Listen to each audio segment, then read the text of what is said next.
बिस्मिल्लाहिर्रहमानिर्रहीम। अस्सलामु अलैकुम डियर स्टूडेंट्स। उम्मीद है आप लोग सब खैरियत से होंगे, अच्छे होंगे। और आप जैसा कि जानते हैं कि लास्ट लेक्चर में हमने पढ़ा था law of conservation of momentum. तो आज का हमारा आर्टिकल है आपका, सबसे पहले आप पढ़ेंगे कुलियन होती क्या है, फिर उसके बाद टाइप्स ऑफ कुलियन क्या हैं, फिर इलास्टिक कुलियन क्या है, इन इलास्टिक कुलियन क्या है, फिर आप पढ़ेंगे इलास्टिक कुलियन इन वन डिमेंशन। तो सबसे पहले आपको ये मैं कुछ डेफिनेशंस बता रहा हूँ, वो डेफिनेशंस आपने नोट डाउन कर लेनी है। वो डेफिनेशंस क्या हैं? सबसे पहले आपकी कुलियन की डेफिनेशन, कुलियन को आप कैसे डिफ़ाइन करेंगे?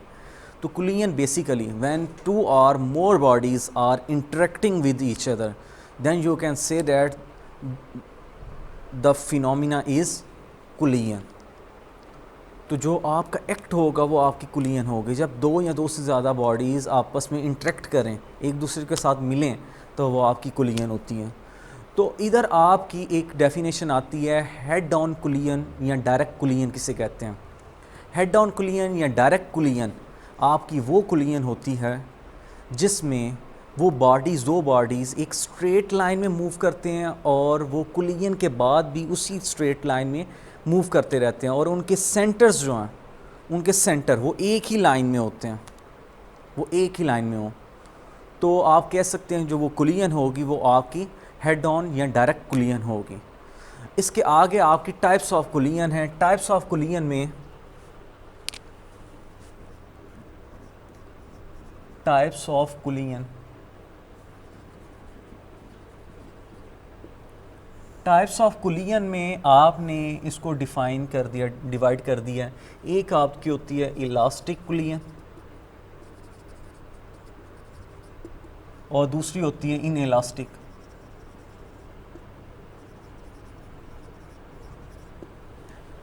इलास्टिक कुलियन और सेकंड वन है आपकी इन इलास्टिक कुलियन। इलास्टिक कुलियन क्या है? जिसमें आपकी काइनेटिक एनर्जी जो है वो कंजर्व्ड रहती है, मीन्स सेम रहती है। और इसमें क्या है कि आपकी काइनेटिक एनर्जी कंजर्व्ड नहीं रहती, नॉट कंजर्व्ड। तो इसको आप इन इलास्टिक कुलियन कहते हैं।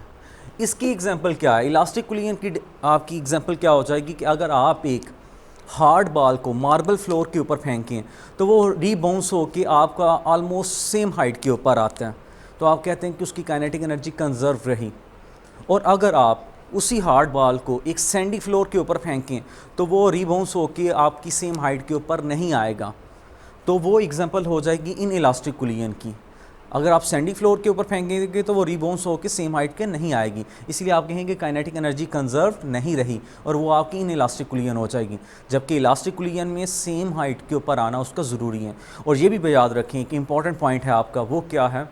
वो ये है कि आपकी एनर्जी और मोमेंटम हर तरह की मोशन में आपका कंजर्व रहता है। एनर्जी और मोमेंटम ये कंजर्व रहते हैं, all type of motion. Momentum and energy are conserve in all type of motions. तो ये एक इम्पॉर्टेंट पॉइंट है, इसको नोट डाउन कर लें। आगे हम चलते हैं। हम आज का आपका टॉपिक है वो है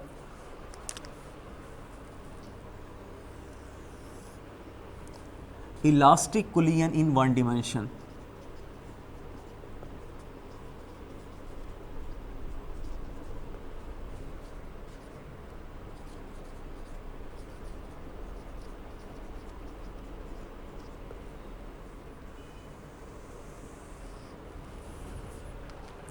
इलास्टिक कुलियन इन वन डिमेंशन, ये आपका, आपने इलास्टिक कुलियन इन वन डिमेंशन क्यों कहा? क्योंकि ये आप एक इलास्टिक कुलियन ऐसी है, आपको जैसे कि डेफिनेशन बता चुका हूँ कि काइनेटिक एनर्जी आपकी कंजर्व रहनी है। दूसरा, इसको वन डिमेंशन क्यों कहा गया? क्योंकि इसने वन डिमेंशन में ही मूव करना है, एक ही डायरेक्शन में मूव करना है, तो आपने इसीलिए इसको कह दिया है कि one dimension motion, elastic कुलियन in one dimension. अब आगे हम चलते हैं, तो हम इनको कैसे इलास्टिक कुलियन वन डिमेंशन को प्रूव करेंगे, कैसे आपकी। तो आपने इसके लिए टू बॉडीज़ ली हैं, उनकी प्रॉपर्टीज़ क्या होनी चाहिए? वो जो दो बॉडीज़ आपने ली हैं उनकी प्रॉपर्टीज़ ये है कि वो जो आपकी बॉडीज़ हैं वो स्मूथ होनी चाहिए और आपकी नॉन रोटेटिंग होनी चाहिए। ये प्रॉपर्टी है मैसेस की, आपकी नॉन रोटेटिंग एंड स्मूथ हों, M1 M2। अब आपने उसके अकॉर्डिंगली इनको लेके, और वो डिफरेंट वेलोसिटी के साथ मूव कर रहे हैं v1 और v2 वेलोसिटी के साथ। m1 की वेलोसिटी v1 होगी और m2 की वेलोसिटी v2 होगी, और वो आपस में इंटरेक्ट करते हैं।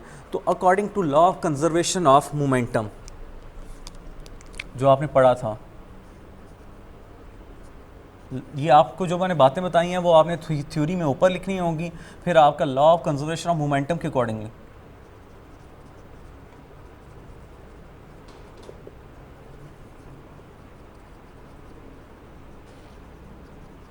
Law of conservation of momentum के अकॉर्डिंगली क्या है, उसने बताया था आपको कि m1 v1 plus m2 v2 is equal to m1 v1 dash plus m2 v2 dash. ये है आपकी law of conservation of momentum की जो इक्वेशन आई थी वो ये थी। ये क्या कहता है इसमें कि आपका total momentum before collision is equal to the total momentum after collision, वो उसके इक्वल आते हैं।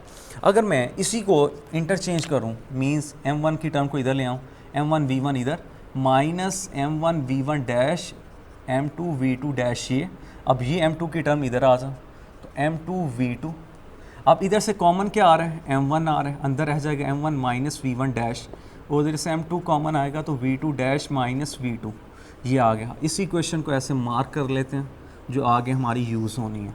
ये आ गई, ये आपने कर लिया law of conservation of momentum से। आगे हम चलते हैं law of conservation of kinetic energy लगाते हैं। लॉ ऑफ कंजर्वेशन ऑफ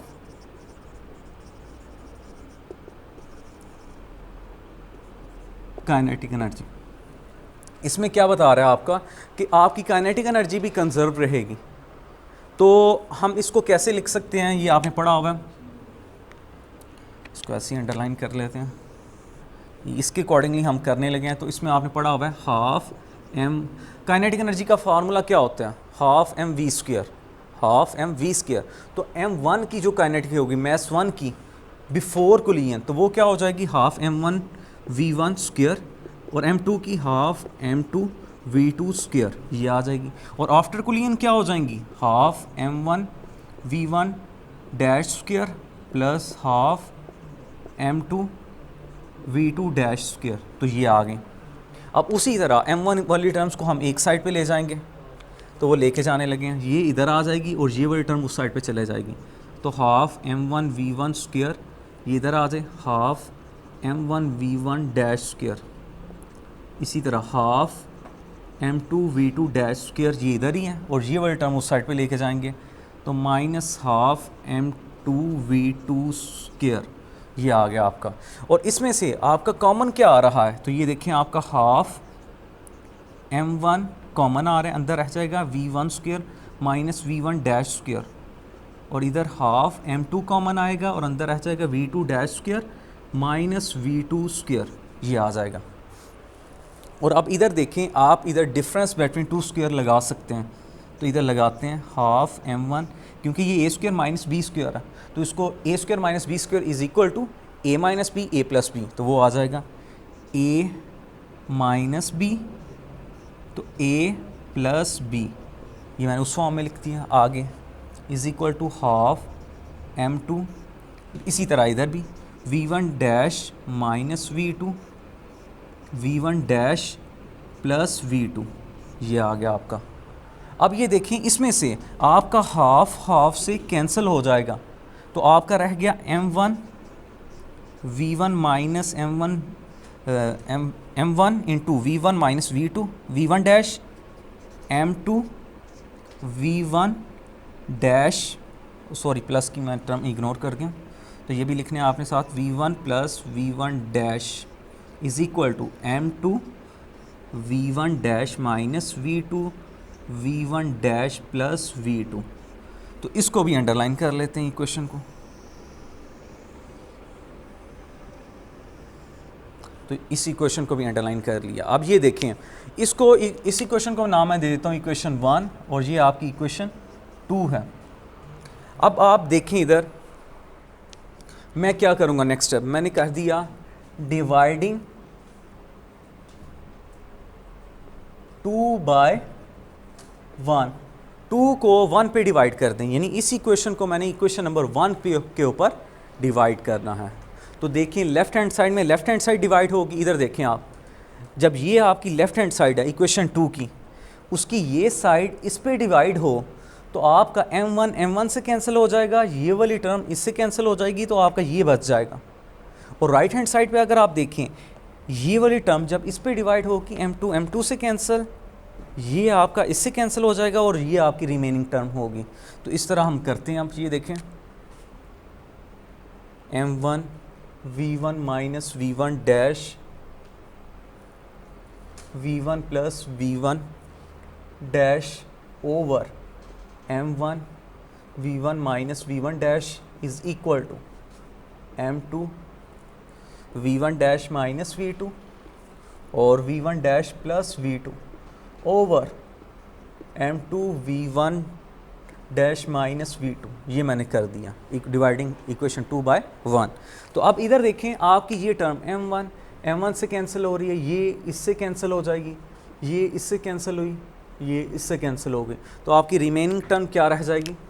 वो रह जाएगी v1 plus v1 dash is equal to v1 dash plus v2। ये आपकी आ गई। अब आप v1 माइनस, इसको इधर ले जाएं, v1 minus v2, v1 dash minus, sorry इधर मैंने एक टर्म मिस की है, इधर आ गई। इधर आते हैं आपका, ये देखें इधर मैंने जब लगाया फार्मूला, ये है v2 dash minus v2 square है, तो ये भी इधर आना था। इधर मैंने मिस्टेक की हुई है, इधर ये देखें, इधर आना था ये v2 डैश और इधर भी v2 डैश, ये ऐसे, और इधर भी ये आना है आपका, ये सही कर लें, ये v2 डैश और इधर भी v2 डैश, तो इधर भी आ जाएगा आपका v2 डैश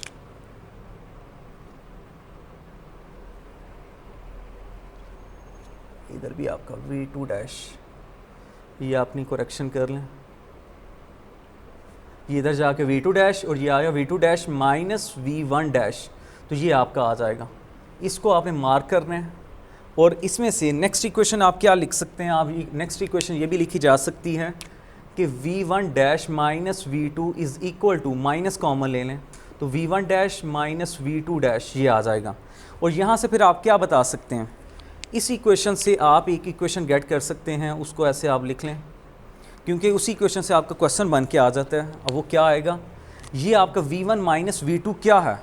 ये आपको बता रहा है कि ये आपकी रिलेटिव वेलोसिटी ऑफ v1 है विद रिस्पेक्ट टू v2, और ये आपको बता रहा है v2 माइनस v1 बता रहा है कि आपकी रिलेटिव वेलोसिटी ऑफ v2 है विद रिस्पेक्ट टू v1। तो रिलेटिव, तो आप इसको कह सकते हैं relative velocity of approaching, velocities of approaching is equal to relative velocities of separation। तो यहाँ आपने निकाल लिया relative velocity of approaching is equal to relative velocity of separation. तो एक आपको जो लॉन्ग क्वेश्चन यही भी आ जाता है कि proved that the relative velocity of approaching is equal to relative velocity of separation. तो आपने स्टार्ट से लेके यहाँ तक काम करना होगा। और अगर आपको आ जाए कि find out the velocities after collision in elastic collision of one dimension, तो आपने वेलोसिटीज़ भी कैलकुलेट करनी होगी जो कोलिजन के बाद आती हैं आपकी। मींस कोलिजन के बाद जो वेलोसिटी हो जाती हैं वो v1 डैश और v2 डैश हैं, तो वो भी आपने कैलकुलेट करनी होगी। तो वो आप कैलकुलेट कहाँ से करेंगे? वो आप यहाँ से ही करेंगे, जो आपका ऊपर आंसर आया होगा। तो उसी को लेके चलते हैं, इस इक्वेशन को लेके चलेंगे हम। इस इक्वेशन को नाम दे देते हैं, इक्वेशन नंबर 3 का नाम देते हैं इस इक्वेशन को। तो यहाँ से मैं लिखता हूँ, इधर ये देखें, v1 plus v1 dash is equal to v2 dash plus v2। ये अगर आपकी इक्वेशन है। अगर से आप यहाँ से v2 डैश की वैल्यू बनाते हैं, v2 डैश की, तो वो आपको v1 डैश की वैल्यू दे देगा आंसर। और अगर आप v1 डैश की वैल्यू बनाते हैं तो वो लास्ट पे आपको v2 डैश का आंसर दे देगा। तो यहाँ से सबसे पहले v2 डैश की बनाते हैं वैल्यू, ये देखें v2 डैश, और ये प्लस में है, उधर जाके माइनस में हो जाएगा, तो ये आ जाएगा v1 plus v1 dash minus v2। अब ये आ गई आपकी इक्वेशन नंबर 4। अगर आप इसको पुट कर दें इक्वेशन नंबर 1 में पुट कर दें, या आपकी जो स्टार्ट पे इक्वेशन नंबर ए, इसको इक्वेशन नंबर ए का नाम दे देते हैं, तो वहाँ पुट कर दें, तो वहाँ कर देते हैं पुट 4 इन ए। तो ए में पुट करते हैं, देखते हैं क्या होता है। m1 v1 plus m2 v2, m1 v1 dash plus m2। अब ये v2 डैश की वैल्यू मैंने बनाई है, तो ये value v2 dash is equal to v1 plus v1 dash minus v2, ये मैं यहाँ पुट करूँगा। ये देखें इधर आपका वैल्यू पुट की जाएगी इधर, तो वो देखें v1 plus v1 dash minus v2, ये आ जाएगा। अब आप क्या करेंगे, m1 v1 plus m2 v2, m1 v1 dash, आप m2 को मल्टीप्लाई करें, m2 v1 plus m2 v1 dash minus m2 v2, ये आ गया आपका। अब आप क्या करेंगे, अब आपके पास ये v1 टर्म बन रही है, बाकी जो दूसरी टर्म्स हैं उनको अपोजिट साइड पे ले जाएं। तो ये देखें m1 v1 plus m2 v2, ये तो वैसे का वैसे, इन दो टर्म्स को लेके जाना है, ये इसको और इसको। अब ये प्लस में है, उधर जाके हो जाएगी माइनस में, m2 v1 plus m2 v2 is equal to ये m1 v1 डैश, और आपकी ये टर्म रह गई है प्लस m2 v1 डैश, ये आपकी रही है। अब ये देखें आपका यहाँ से m1 v1 और इधर भी m2 v1 है, तो इन दोनों को अगर हम इकट्ठा करें तो यहाँ आप लिख सकते हैं m1 माइनस m2, और इधर से आपने v1 को कॉमन ले लिया, तो ये आ गया। अब इन दो को m2 v2 और ये भी m2 v2, तो ये बन जाएगा आपका 2m2 v2, और इधर से आपका v1 कॉमन आ रहा है v1 डैश, और अंदर रह जाएगा m1 plus m2 into v1 dash. अब ये देखें ये m1 plus m2 v1 dash से मल्टीप्लाई हो रहा है, और अपोजिट साइड पे जाके ये डिवाइड हो जाएगा, तो ये आ जाएगा v1 dash is equal to m1 minus m2 over m1 plus m2, और आगा v1 आगे डेफ मैंने लिख दिया ये। अब ये इधर भी डिवाइड होगा, तो ये आ जाएगा 2m2 over m1 plus m2, और साथ v2 डैश मैंने साइड पे लिख दिया। तो ये आ गई आपकी वो वेलोसिटी, जो m1 की वेलोसिटी होगी आफ्टर कूलिंग, वो आपने निकाल ली है। अब इसी तरह आप निकालेंगे वो वेलोसिटी जो m2 की होगी आफ्टर कूलिंग, तो वो डिस्कस करते हैं इधर। तो वो कैसे आएगी, इसी इक्वेशन को यूज़ करते हुए आप v1 की वैल्यू बनाएंगे और उसको इक्वेशन नंबर ए में पुट कर देंगे, तो वहाँ से निकल आएगी। तो चलें करते हैं ये भी। तो ये देखें मेरी इक्वेशन है v1 plus v1 dash is equal to v2 dash plus v2। अब ये देखें इधर से मैं v1 की वैल्यू बनाने लगा हूँ, v1 डैश, और ये प्लस में है, उधर जाके माइनस में हो जाएगा, तो v2 dash plus v2 minus v1। अब मैं कहूँगा पुट 5 इन ए, कि इक्वेशन नंबर 5 को ए में पुट कर दें, तो मैं वो करने लगूँ। आपकी इक्वेशन नंबर ए है m1 v1 plus m2 v2, m1 v1, अब v1 डैश है, तो v1 डैश की वैल्यू मैंने बना चुका हूँ, तो वो है v2 dash plus v2 minus v1, आगे आपका m2 v2 डैश, ये है। तो अब ये देखें इधर मैं मल्टीप्लाई करने लगा हूँ m1 v1 plus m2 v2, तो ये आ जाएगा m1 v2 dash plus m1 v2 minus m1 v1 plus m2 v2 dash, ये आ गया। अब ये देखें आपका v1 की टर्म्स जो हैं वो ये हैं और ये हैं, ये एक साइड पे रहने देंगे, जो दूसरी टर्म है उसको दूसरी साइड पे ले जाएंगे। तो ये देखें मैं लेके जाने लगा हूँ, तो ये m1 v1 m2 v2, ये तो वही आ गया नीचे। अब ये प्लस में है, उधर माइनस में, ये माइनस में है, उधर जाके प्लस में हो जाएगा m1 v1, और इधर आपका v2 कॉमन आ जाएगा v2 डैश, और अंदर रह जाएगा m1 प्लस m2। ये अब आप क्या करेंगे, आपका m1 प्लस m2 इधर मल्टीप्लाई हो रहा है और इधर से पहले कॉमन ले लेते हैं। इधर आप देखें m1 v1 और m1 v1 ऐड हो जाएंगे तो ये आ जाएगा 2m1 v1 और इन दोनों में से v2 कॉमन आ जाएगा और अंदर आ जाएगा m2 minus m1 is equal to m1 plus m2 into v2 dash. और ये देखें यहाँ ये v2 डैश के साथ मल्टीप्लाई हो रही है, ये टर्म अपोजिट साइड पे जाके डिवाइड होगी तो v2 डैश आ जाएगा आपका 2m1 over m1 plus m2 और इधर साथ v1 plus m2 minus m1 over m1 plus m2 साथ v2। तो ये आप ब्रैकेट में रख लें तो ज़्यादा सूटेबल है, मिस्टेक नहीं होगी। तो ये आपकी वो वेलोसिटी आ गई जो मैस m2 की है आफ्टर कुलियन। तो ये आपने वेलोसिटीज़ निकालनी। अगर आपको वेलोसिटीज़ कहे find out the velocities after कुलियन in elastic कुलियन in one dimension, तो आपने यहाँ तक करना है। और अगर आपको केसेस भी डिस्कस करने के लिए कहे तो केसेस भी आपने आगे डिस्कस करने हैं, तो वो लेक्चर लेंथी हो जाएगा। तो इंशाल्लाह आप जो केसेस हैं वो नेक्स्ट लेक्चर में डिस्कस किए जाएंगे और केसेस और साथ नेक्स्ट टॉपिक कर लेंगे। तो ये आपके लिए लेंथी हो जाएगा। तो आज का यही आर्टिकल है। आज के आर्टिकल में आपने किया क्या, सबसे पहले आपने कुलियन की डेफिनेशन पढ़ी, फिर आपने हेड ऑन कुलियन या डायरेक्ट कुलियन की डेफिनेशन पढ़ी, फिर उसमें आपने टाइप्स ऑफ कुलियन पढ़ी जिसमें इलास्टिक कुलियन और इन इलास्टिक कुलियन के बारे में पढ़ा। फिर आपने इलास्टिक कुलियन वन डिमेंशन को लेके चले हैं। पहले आपने law of conservation of momentum लगाया, फिर law of conservation of kinetic energy लगाया, उसको लेके आप सॉल्व करना स्टार्ट किया। तो ये आपका पहला क्वेश्चन, लॉन्ग क्वेश्चन जो बन सकता है वो क्या है, relative velocity of approaching is equal to relative velocity of separation. उसको आपने प्रूफ किया यहाँ, तो ये आपका आ गया। ये एक लॉन्ग क्वेश्चन बन सकता है। और आगे अगर कह दें find out their velocities as well after collision, तो आगे वो भी आपको काम करना होगा। यानी आपने v1 डैश ये जो मैंने लिखा हुआ है और v2 डैश ये फाइंड आउट करके देना होगा, जो आपने कर लिया। इन रिलेशंस को आपको डायरेक्ट भी याद होना चाहिए क्योंकि इनका यूज़ न्यूमेरिकल्स में है बहुत ज़्यादा। आपके एक्सरसाइज के 6 to 7 न्यूमेरिकल्स इन्हीं फार्मूलाज से होने हैं, v1 डैश और v2 डैश।